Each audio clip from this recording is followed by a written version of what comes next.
If they catch me, this will be the last time we see each other. I have to run. I have to run." With no explanation, those were the panicked words Ramon Berloso confessed to a priest before fleeing. The priest immediately alerted authorities, a call that would lead to Ramon's arrest and expose crimes so disturbing that Italy struggled to connect them with the quiet, gentle man that everyone thought he was. Today's case takes us back to 2010, to the quiet towns of northern Italy. Ilenia Vecchiato grew up near Venice. She was bright and independent and determined to build her own life. She left school after the 8th grade and moved to Bologna in 2005, where she first worked in a factory, then as a supermarket cashier, while studying to become a beautician. As far as her parents knew, this was the path that she followed. But Ilenia carried a secret. To support herself, she was also working as a lady of the night, a truth her family would only learn under devastating circumstances. When Ilenia suddenly stopped answering calls and messages, something that was completely out of character for her parents reported her missing on the 10th of March 2010. But with no leads to follow, her parents waited an agonising 2 months, hoping for any sign of their daughter, but completely unaware that a far darker story was already unfolding.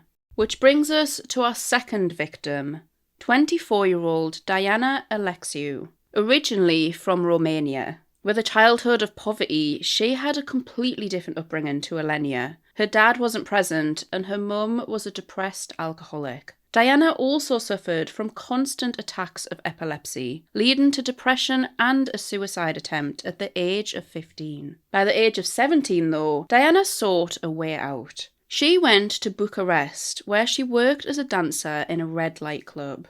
But after she was attacked, which resulted in broken ribs, a colleague convinced her to uproot and move to Italy. So in 2010, she did just that. She moved to Desenzano del Garda, where she rented an upscale apartment, positioning herself to attract wealthy clients. She was earning €2,000 for a night, or €10,000 for a weekend, enabling her to purchase a BMW X5 at the age of 22. And this time, she was much more cautious. She was selective with calls, selective with clients, and far more protective of herself. But even with these precautions, she still crossed paths with the wrong man. After her assault in Bucharest, Diana decided it was best to have a safety routine, so she would call her brother before meeting the client and text him the client's license plate once she arrived. But on the 20th of May 2010, the message he was waiting for never arrived. Hours had passed and his worry was growing, so he finally reported her missing. When police compared the phone records from both Diana and still missing Ilenia, a chilling pattern emerged. Both women had been in contact with the same man, and the same man had actually used Ilenia's phone to arrange a meeting with a third woman. Not willing to risk another disappearance, investigators set a trap along a country road near the home of Ramon Berloso. On the 20th of July, while driving home, Ramon spotted the authorities waiting ahead, blocking the road, so he made a reckless manoeuvre, managing to escape the police before ditching the white Fiat Punto near a cemetery, where he fled on foot. Some reports even claimed that the Fiat Punto actually belonged to Ilenia, though this has never been definitively confirmed. What followed was a massive search operation. Police, helicopters and tracking dogs all swept the countryside, determined to track him down. While on the run, Ramon headed to the home of Father Giorgio Saccon, a priest that he'd grown close to years earlier during his time in prison, because this wasn't the first time Ramon Berloso's name had made headlines. Let's just rewind a little bit.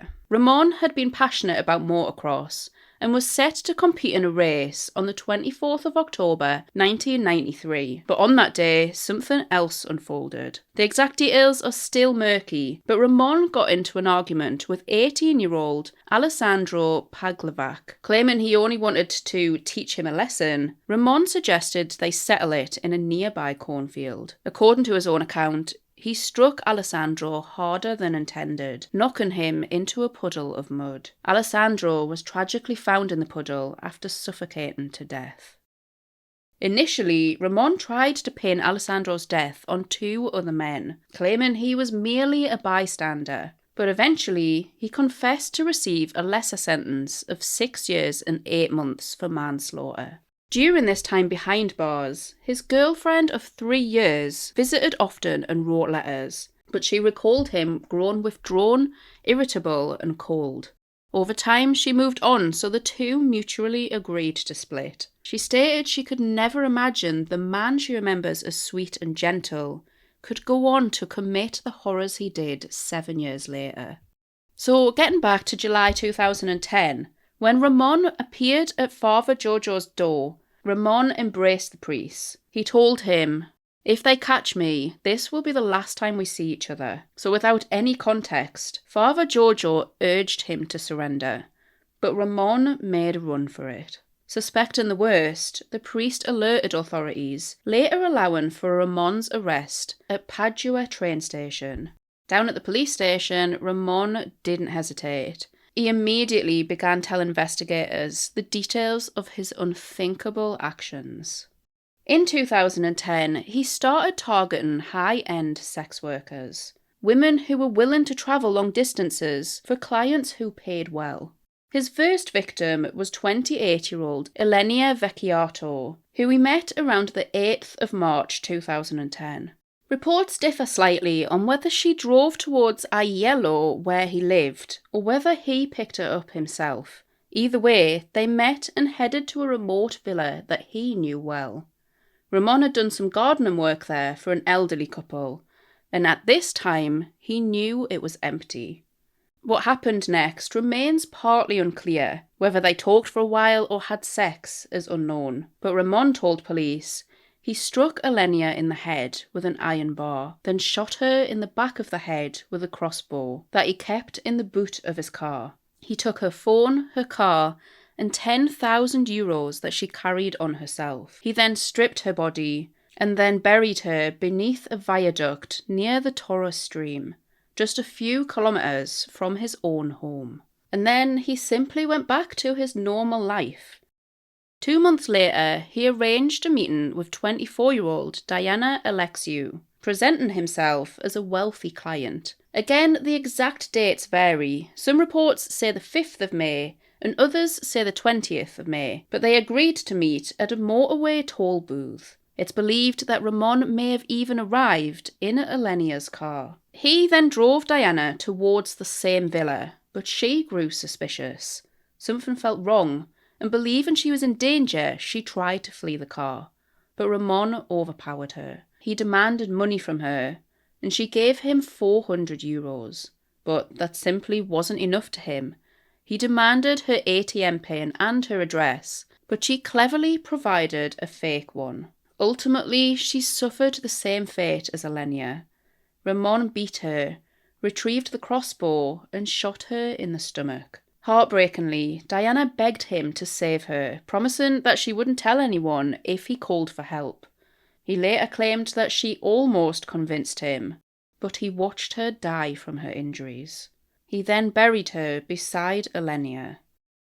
2 days later, Ramon travelled to Desanzo del Garda in an attempt to locate Diana's home, but because of Diana's quick thinking with the fake address, he failed. And once again, he returned home to his mother, carrying on with life as though nothing had ever happened. But behind the scenes, police were piecing everything together.